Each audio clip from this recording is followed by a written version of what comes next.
Hello, my name is Mark Melton. I am the managing editor here at Providence, and I am joined today with Eric Patterson, who is the executive vice president of the Religious Freedom Institute and a scholar at large at Regent University. And first off, thank you so much for coming in or sitting down and speaking with us. It's a pleasure. It's very nice to see you today, Mark. Yes. So my first question is, you've written for us about Nigeria and the situation there. So could you describe the situation in Nigeria and why Christians should be concerned about what's going on there? Nigeria is a large, important country. It's really the anchor of stability in West Africa. Over 200 million people, over 500 distinct dialects or language groups, although there are some specific large ethnic majorities like the Igbo, the Yoruba, the Hausa, that represent tens of millions of people. It is an economic powerhouse in the sense that it has rich oil reserves, and yet its inequalities and its social strife are very worrying. And more specifically, what's been worrying are two religion and violence trends over the past decade or more. One is competition and strife, often led by Hausa or Hausa Fulani tribesmen against Christians in the Middle Belt. And the second is Muslim on Muslim violence, largely in the north of the country, usually by extremists like Boko Haram or Islamic State in West Africa against more moderate Muslims. All of those things could lead to outright civil war or to the disintegration of Nigeria, like we saw with the Democratic Republic of Congo 20 years ago. And you also building on that, you mentioned that this can cause a huge regional problem. And so could you describe how that could happen, or, how could the situation in Nigeria spiral out of control? Speaking from a security standpoint, think about what happened when Rwanda imploded in 1994 and the ramifications for that. Rwanda was a country, just a very, very small country in comparison.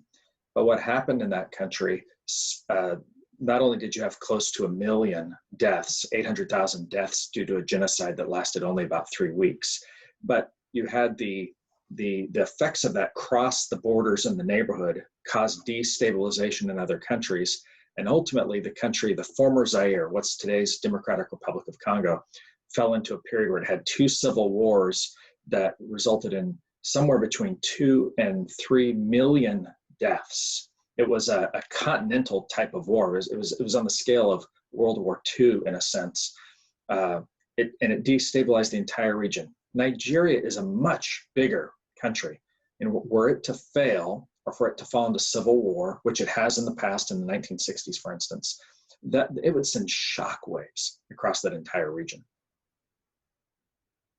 Yeah, and I believe I've heard the war in Congo been described as Africa's World War. And because, I think everyone from Libya, I think even South Africa, I'd have to double check that. But yeah, several African countries were involved in that. Mm-hmm. And a repeat of that in Nigeria would be awful. So why should Americans be worried about the problems over there? Americans should be concerned about this for a couple of reasons. First, we've had good relationships with Nigeria, with its political class, or parts of its political class, both Christians and Muslims, for many years. Nigeria was a major oil exporter to the United States. From time to time, our governments and militaries have done things together. I wouldn't say that it's a warm, fraternal strategic relationship, but there's been many good things there. Not just us, but some of our allies like the Brits and the Germans have had good ties with Nigeria as well. So that relationship and the role that Nigeria plays as the anchor of West African security. In fact, in the past, Nigeria has been a leader in helping to bring security to some of its neighbors through its leadership in ECOWAS, which is the regional organization. The second reason is really at a person-to-person level. Nigeria is a highly religious country. It's one of the most religious countries on the face of the earth. American Christians should be very concerned about the plight of everyone globally who are repressed or persecuted, supposedly for religion's sake. And that includes both terrorism, but other types of violence. And so we should be praying and standing in solidarity with the citizens of Nigeria who are literally being raped, pillaged, and plundered by extremists. Yeah. So since Americans should be concerned about this, what news sources should Americans follow in order to get this? Because I know, when the terrorist attack happens in Paris, a lot of organizations already have, journalists there to cover it. But when something happens in Nigeria, like who should we turn to understand what's going on over there?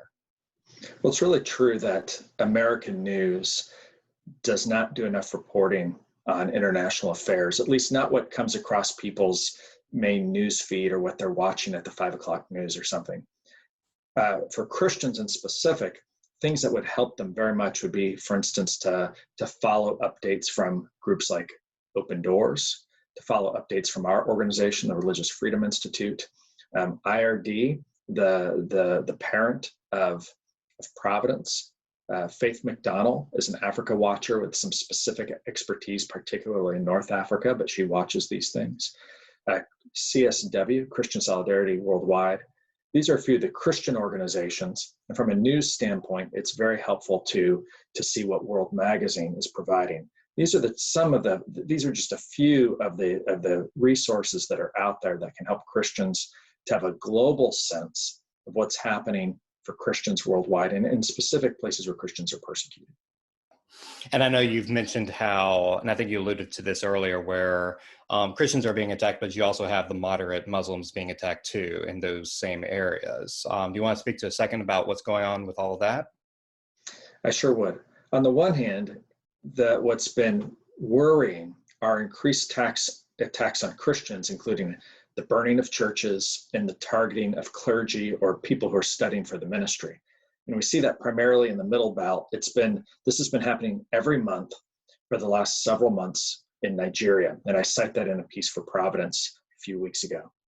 But what's also very destabilizing, it's been going on since 2009, are groups like Boko Haram, or now Islamic State in West Africa. These are groups that are Islamist. They want to see every part of life taken to a very, very narrow code of ancient Islam as they see it. They're the same groups as Al-Qaeda or ISIS in Iraq. And what they've been doing for the past decade is killing moderate imams, burning moderate mosques, and terrorizing their neighbors, both Sunni, but also the Shia minority. 25% of Nigeria's Muslims are Shia, and they're looked down on by their Sunni neighbors, and there can be violence against them. All of those dynamics are worrying, because what they do is that they further radicalize populations. They cause vigilante types of justice. They make people arm themselves and fight back. And so it's a downward cycle of retribution and violence. Yeah. So what other countries, should Christians keep an eye on? Because your organization obviously covers many organizations. Which countries would you highlight for us to follow in addition to Nigeria? Well, if we're looking specifically at Christian persecution, we should be looking at the kinds of things that the U.S. Commission on International Religious Freedom and the report released 2 weeks ago talk about, or the United States Department of State's State Department's Religious Freedom Office. They have a major report that'll come out later this year that they update annually. Some of the gross violators are the obvious ones: North Korea, China, Iran, etc. I will note that a surprise is that the U.S. Commission on International Religious Freedom took very seriously changes in Algeria and added them to a sort of watch list, a second tier category that they have. So watching what's been going on in Algeria, which is largely politically motivated, that's one that I don't think many people watch. Another is Russia. Russia's such a mixed bag in many, many ways, but Russia has been using its counterterrorism laws to sideline evangelicals or to bully evangelicals, but even more so other groups. The biggest group that has been attacked that way is Jehovah's Witnesses. It's something like 80% of the people who've been thrown in jail in the past few years under counterterrorism laws are Jehovah's Witnesses. I realize that not all evangelicals or conservative Catholics are as concerned about Jehovah's Witnesses, but we need to remember that religious persecution against any group sends a shockwave to other groups. And so it's always wrong. Coercive measures when it comes to religion are always wrong. And the question is, well, if it's the Jew today, is it going to be the Christian tomorrow? If it's the Jehovah's Witness today, is it going to be the Muslim tomorrow? If it's the Muslim today, is it going to be the Christian tomorrow? And certainly we've seen that kind of bullying by the Russian state. And I don't think Russia has to go that way. I think that there's so many possibilities in Russia that it actually could embrace religious pluralism and religious freedom. That would be good for all citizens.